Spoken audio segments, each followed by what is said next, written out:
বাইরে বেশ বৃষ্টি পড়ছে, মানে বাইরে একটা বর্ষা বর্ষা আবহাওয়া চলে এসছে, তাই মা করবে আজকের আমার প্রিয় সেই আলু পাপা। তাই তো আলু পাপার ঘটনা কি জানো? এই আলু পাপার কিন্তু একটা ঘটনা আছে।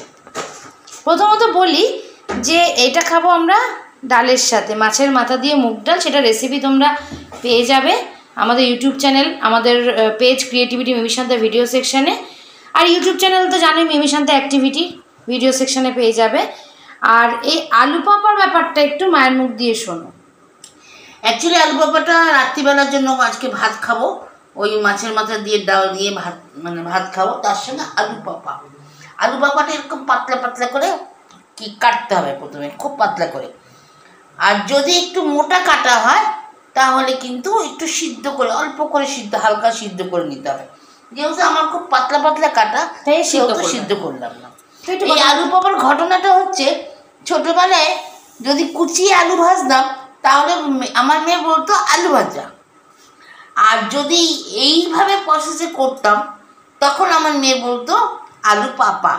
মানে যখন আমি ছোট ছিলাম, খুব ছোট ছিল, যখন অল্প অল্প কথা বলতে শিখেছে, তা আমি আলু পাপা খাবো। তো সেই থেকে আমিও আলু পাপাই বলি, আর তোমরাও তাই বলো, আলু পাপা। তো আজকের এই আলু পাপার রেসিপিটাই আমি বন্ধুদের সঙ্গে শেয়ার করতে চাইছি। তো কী কী দিচ্ছ? বেসন নিয়েছি, বেসনের মধ্যে হলুদ দিয়ে দিয়েছি, একটু নুন দিয়ে দেবো, একটু চিনি দিয়ে দেবো,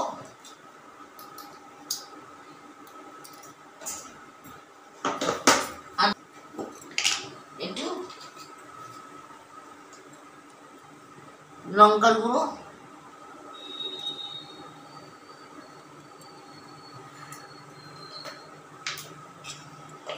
আমি কিন্তু ছোটবেলা থেকেই ঝাল খাই বন্ধুরা, কাজেই কোনো সমস্যা নেই, তাই তো মা? হ্যাঁ, ছোট থেকেই ঝাল খায়। আর কি দিচ্ছ? কালো জিরে, কালো জিরে, আর হচ্ছে এটা চিকেন মশলা।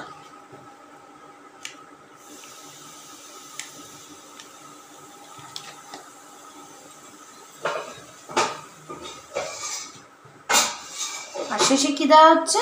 জল, একটু জল দিয়ে গুলতে হবে, তাই তো?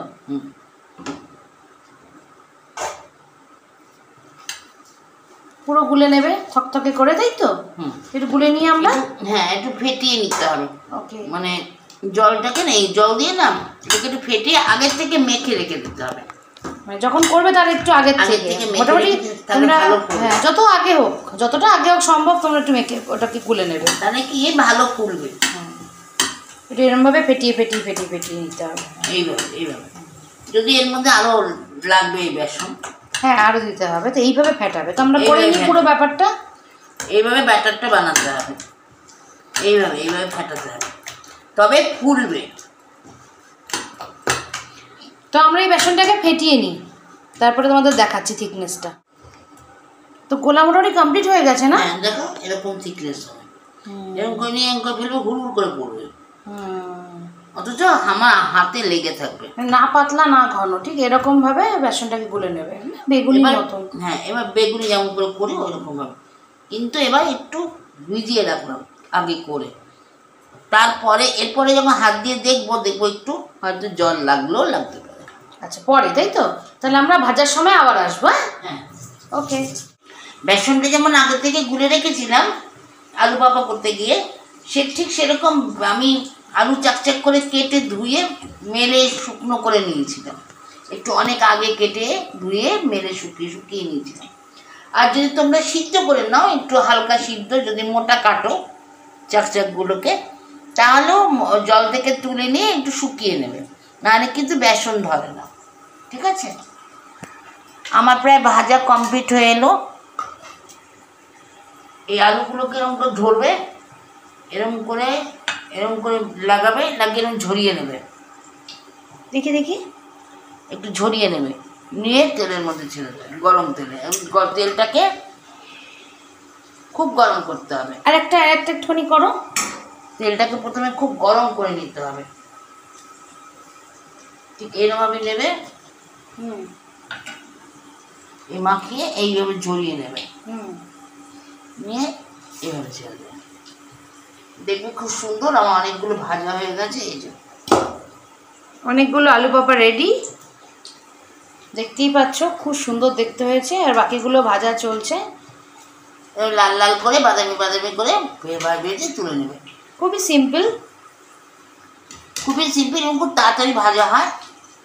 বেগুন না থাকলেও কোনো সমস্যা নেই, আলু দিয়েও আমরা হ্যাঁ এত সুন্দর একটা জিনিস খেতে পারবো। হ্যাঁ। তো এইভাবে আমরা বাকি আলুগুলোকে এইভাবে ভেজে নেব, একদম নর্মাল বেগুনির মতন করেই পুরোপুরি করতে হবে। হ্যাঁ, বেগুনে যেমন শুকিয়ে দিতে, এটাও ধুয়ে শুকিয়ে নিতে হবে, তবে বেসন লাগবে। তো বন্ধুরা তাহলে আমাদের জানিও কিন্তু যে এই আলু পাপা রেসিপিটা তোমাদের কেমন লেগেছে। এটা বর্ষাকালে বেশ ভালো লাগে খেতে, ডালের সাথে বা শুকনো ভাতের সাথে খুব ভালো লাগে খেতে। তো তোমরাও পুরো ফুল ভিডিওটা দেখে আলু পাপা রেসিপিটা বানিয়ে ফেলো। তো আজকের মতো চলি, টাটা।